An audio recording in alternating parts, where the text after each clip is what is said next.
हाँ भाई, तो मेरे चैनल में ना मैंने ज़्यादातर वेट को गेन कैसे करते हैं इसके ऊपर ज़्यादा वीडियो डाला है, लेकिन फैट लॉस या वेट लॉस के ऊपर बहुत ही कम वीडियोस डाला है। और इनडायरेक्टली मैंने वीडियोस डाला है जैसे कि एब्स कैसे गेन करते हैं या which is the best form of cardio, ऐसे मैंने इनडायरेक्टली फैट लॉस के ऊपर वीडियोस डाला है, लेकिन डेडिकेटेड वीडियो मैंने कभी नहीं डाला है। मैंने इसीलिए नहीं डाले हैं क्योंकि जो फैट लॉस का प्रोसेस है ना वो वेट गेन प्रोसेस से बहुत ही ज्यादा सिंपलर है। रिसेंटली मैं अपने क्लाइंट्स को एनरोल कर रहा था पर्सनल ट्रेनिंग सेशन के लिए, और मैंने ये नोटिस किया कि जब हम इंडियन पॉपुलेशन को देखते हैं ना, उनका लाइफस्टाइल बहुत सेडेंटरी लाइफस्टाइल है। इसका मतलब ये है कि वो एक ही जगह पर बैठ के ना बहुत ज़्यादा काम करते हैं या ऑफिस वर्क रहता है बहुत ही ज़्यादा, जिससे उनका एक्टिविटी लेवल इतना कम हो जाता है कि उनका जो मेटाबॉलिज्म है ऑलमोस्ट क्रैश ही हो जाता है। खास करके हमारे कंट्री में अगर हम एनालाइज करें कि कितने लोग वेट गेन करने में स्ट्रगल कर रहे हैं और कितने लोग वेट लॉस करने में स्ट्रगल कर रहे हैं, जो दूसरा ग्रुप है जिनको वेट लॉस करने में दिक्कत हो रहा है वो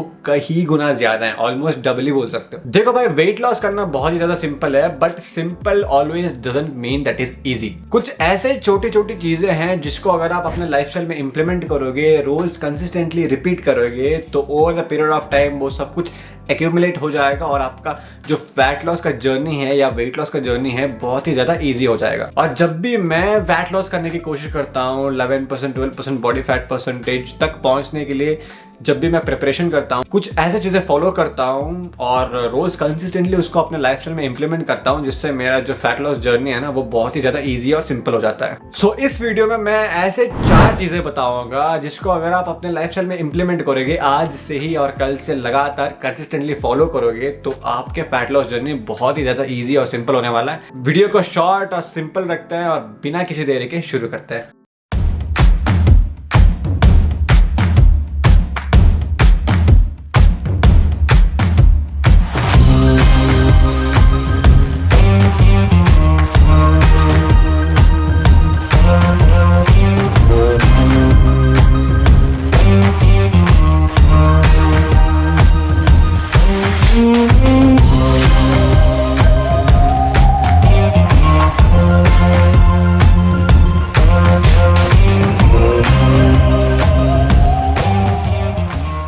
जो सबसे पहला गलती सब करते हैं ना वो है सिर्फ कार्डियो पे फोकस करना। अब देखो भाई, मैं पर्सनल ट्रेनिंग सेशंस देता हूँ और जिम में मैंने ये नोटिस किया कि 70-80% जो जिम में आते हैं वेट लॉस के लिए वो सिर्फ कार्डियो पे फोकस करते हैं। आ जाते हैं कार में और यहाँ पे साइकिलिंग करते हैं। भाई देखो, सिर्फ कार्डियो करने से मैं ये नहीं बोल रहा हूँ कि आपका वेट लॉस नहीं होगा या फैट लॉस प्रोसेस पॉसिबल ही नहीं है सिर्फ कार्डियो से, लेकिन ये सस्टेनेबल नहीं है। सिर्फ अगर कार्डियो कर करके वेट लॉस कर भी लिया तो over the period of time अगर आपका एक्टिविटी लेवल थोड़ा सा भी कम हो गया तो आपका जो पुराना जो बॉडी शेप है वो रिटेन होना शुरू हो जाएगा। और जब भी आप अगली बार जिम में कार्डियो करने जाओगे तो यही ध्यान में रखना कि कार्डियो को हमेशा एंड में करना है। पहले वार्म अप करना है, वेट ट्रेनिंग सेशन, उसके बाद कार्डियो। जब हम high intensity workout programme follow करते हैं तो हमारा जो मसल है ऑलरेडी स्ट्रेस में रहता है, body is under stress already. उसके बाद जब हम लो इंटेंसिटी या मॉडरेट इंटेंसिटी कार्डियो करने जाते हैं तो हमारा जो कैलोरीज है वो कंपैरेटिवली ज्यादा बर्न होता है। तो इसीलिए मेक श्योर करो कि जब भी आप जिम जाते हो तो पहला फोकस आपका रहना चाहिए मसल बिल्डिंग, हाइपरट्रोफी वर्क, उसके बाद आप कार्डियो कर सकते हो। अब दूसरा चीज जो आपको करना है वो है लेस एनर्जी इनटेक और मोर एनर्जी एक्सपेंडिचर। अब इसको सिंपल भाषा में समझा देता हूँ।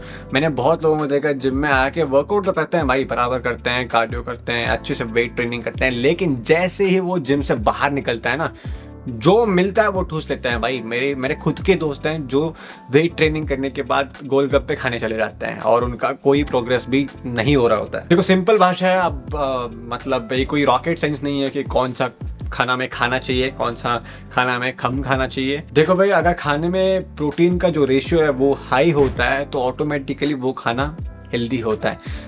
कोई से भी फूड आप चूज कर लो, अगर उसमें प्रोटीन का लेवल बहुत हाई है इसका मतलब है वो ऑलमोस्ट हेल्दी ही है, क्योंकि जंक फूड में ना कार्बोहाइड्रेट्स और फैट बहुत ही हाई में रहता है और protein compare to them which is very low. दूसरी चीज आपको जो ध्यान में रखना है वो ये है कि रिफाइंड ऑयल्स थोड़ा कम करना है। जैसे सनफ्लावर ऑयल हो गया, फ्रीडम ऑयल हो गया, ये सब रिफाइंड ऑयल होता है।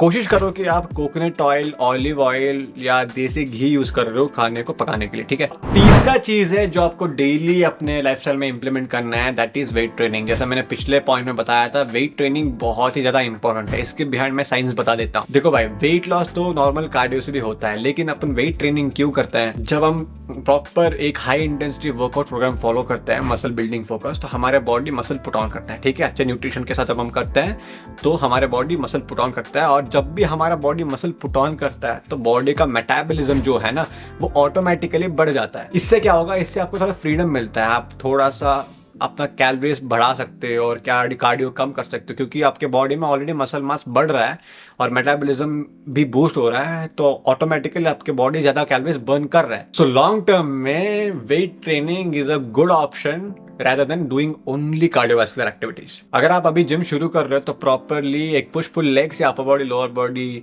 वर्कआउट स्प्लिट ट्राई कर लो। एक मतलब one of the best workout splits है जो आप फॉलो कर सकते हो, और मैं खुद पुश पुल लेग्स फॉलो करता हूँ और मेरे को बहुत सही रिजल्ट्स दिया है आज तक when compared to traditional bro splits. अब एक चौथा पॉइंट कुछ लोगों को अप्लाई नहीं होता है, लेकिन मैंने अपने लाइफ में देखा है बहुत लोगों को जो जिम करते हैं, अपने ऑफिस में काम करते हैं, अच्छा खासा सब कुछ कर लेते हैं, लेकिन वीकेंड्स में ना, हर वीकेंड में जाके पार्टी करते हैं, क्लबिंग करते हैं, बहुत ही ज़्यादा अल्कोहल पीते हैं ना। ये आपको थोड़ा अवॉइड करना है। फ्रेंड्स के साथ हैंग आउट करना, थोड़ा बहुत पार्टी करना, थोड़ा बहुत चीट मील लेना is very fine, but alcohol ना आपका एनिमी होना चाहिए। जैसे ही अल्कोहल बॉडी के अंदर जाता है तो हमारे बॉडी उसको एक फॉरेन मटेरियल की तरह ट्रीट करता है, और हमारे बॉडी में जो भी हार्मोन्स प्रोड्यूस होता है, major hormones, estrogen, testosterone, oxytocin, dopamine, ये सब फकअप हो जाता है। और जब आप लगातार अल्कोहल कंज्यूम करते जा रहे हो वीक बाय वीक, तो स्टडीज ये प्रूव किया है कि ज़्यादा अल्कोहल कंज्यूम करने से आपका टेस्टोस्टेरोन लेवल्स क्रैश हो सकता है, और जब भी आपका टेस्टोस्टेरोन लेवल्स क्रैश होगा तो एस्ट्रोजन थोड़ा बढ़ता है, कॉर्टिसोल लेवल भी बढ़ता है, और ऑटोमेटिकली आप फैट गेन करने लगते हो, और जितने मसल मास आप होल्ड कर रहे हो अपने बॉडी में वो भी ब्रेक डाउन होने लगता है। सो इसीलिए यही ध्यान में रखना है कि अल्कोहल जितना हो सके उतना कम रखना। Everything in moderation is fine. महीने में एक बार या 2 महीने में एक बार पी लिया तो इट्स वेरी नॉर्मल, लेकिन सिगरेट आपको कंप्लीटली क्विट करना चाहिए, क्योंकि सिगरेट अपने सेंट्रल नर्वस सिस्टम को भी